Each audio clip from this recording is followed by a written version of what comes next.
Your thoughts on famous rappers going back to doing dirt, like the current situation with Lil Durk? Man, that's so sad, bro. That's sad. Because I started to think differently, and I was a fan of Lil Durk, and his peoples, OTF, 63rd, going back to Vernie and Bomber, Volker and the twins back on there, and his kids.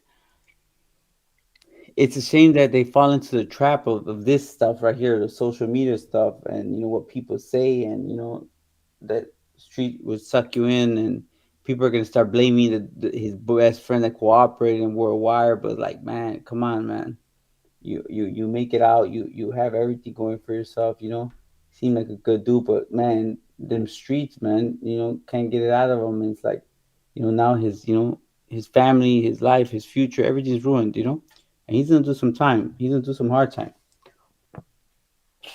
And who's he gonna tell on, Shy? It's not looking good. Everybody he could tell on dead and gone. Yeah, like there's nothing he could tell on. You know what I mean? And he I gonna, mean, he probably been to a Diddy party, but they know all that shit already. nah, yeah, I don't. I'll be honest with you, bro. I gotta give him the Shy Town gangster. We have to give him that respect. You know what I'm saying? He ain't doing no type of Diddy stuff.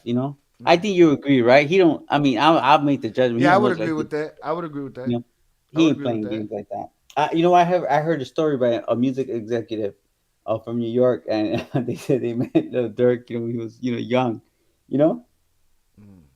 and he thought he was gonna talk to him on some like uh, I'm the OG type dude. You get Yeah, me? that shit can't even feel weird.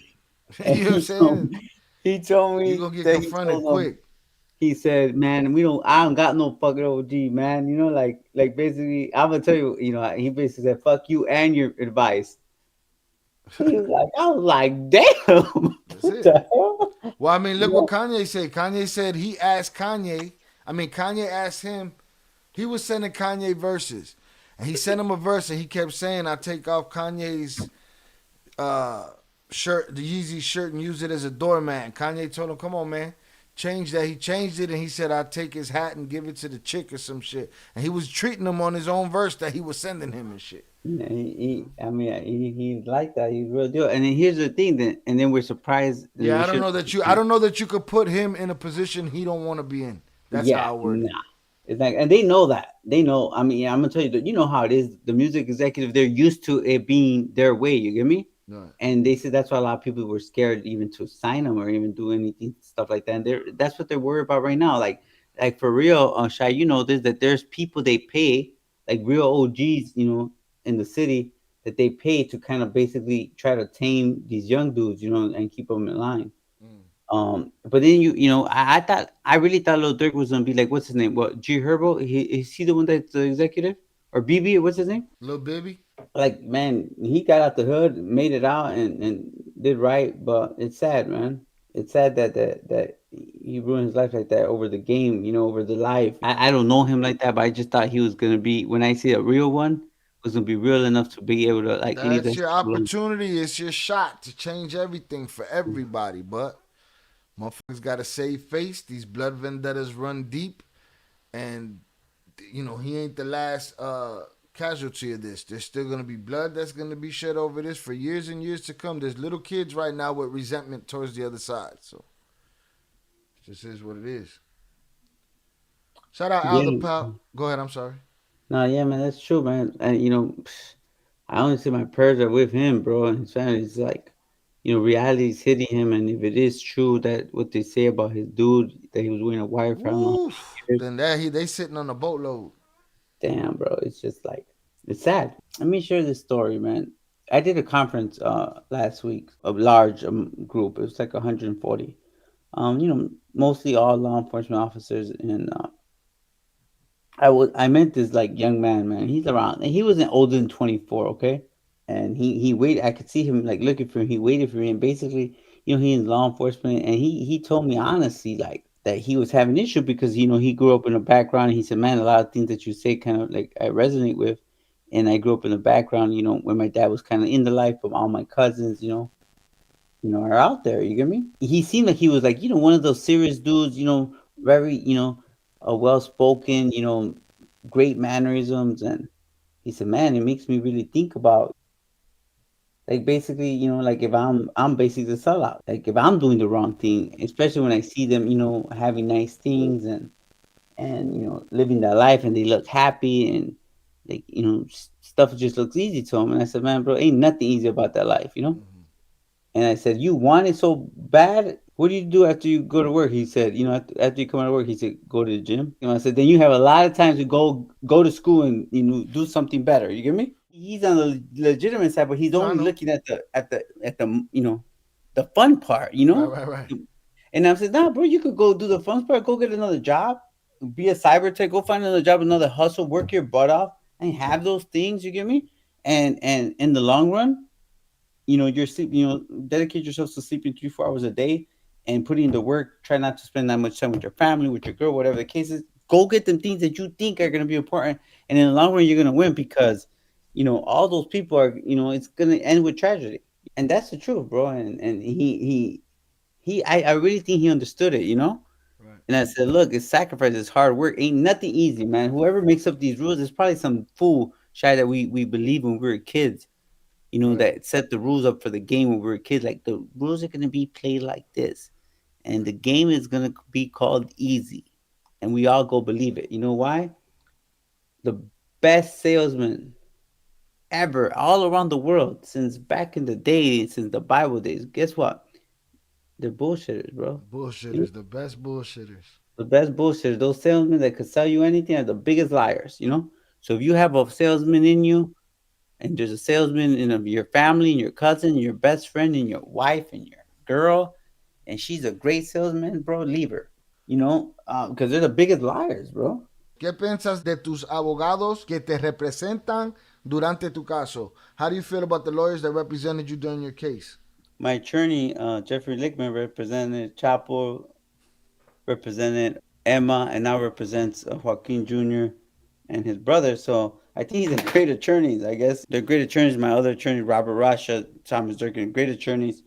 I will tell you, people say that they take your money. I'm gonna tell you something. They were worth every dollar, Worth because every it cent. could have probably been worse. They did what they ever had to do, and I'm a big shout out to Michael Clancy as well, who represented my wife, and to Vivi's attorneys, and everyone that represented them as well. Do you ever miss the moments when it was just you and Twin riding in the car, just chopping it up and breaking bread since you guys can't be in the same place? Yeah, I miss being around my brother, and it's weird because every time I think about my brother, even though it was always me and him, there's always someone else with us, no matter what. It was more always like we were always a triplet than more of a twin set. But there's different types. There's different times that I miss. I think back about me and my brother being together, and not just in Chicago, but also in Mexico and stuff like that. And yeah, we get to be with each other now. It's not. I think that if there's any moments where I miss missing moment of us doing like the same thing together, and coming up with ideas or making stuff work, and when we like fist pump each other, high five each other, and stuff like that. Yeah, those were those things. I think about my bro, but I still do it. Like we do different things, but I'm always happy for all my brother's progress and everything he's doing. From afar. And Ever had a plan to stop or retirement before being caught? yeah, of course, man. Listen, guys. You guys think it's easy, but look, what we're gonna do? Run to another country that we don't know about, where we don't have protection, and then get caught and spend the rest of our life in prison? We're already indicted. Statute of limitations 5 years.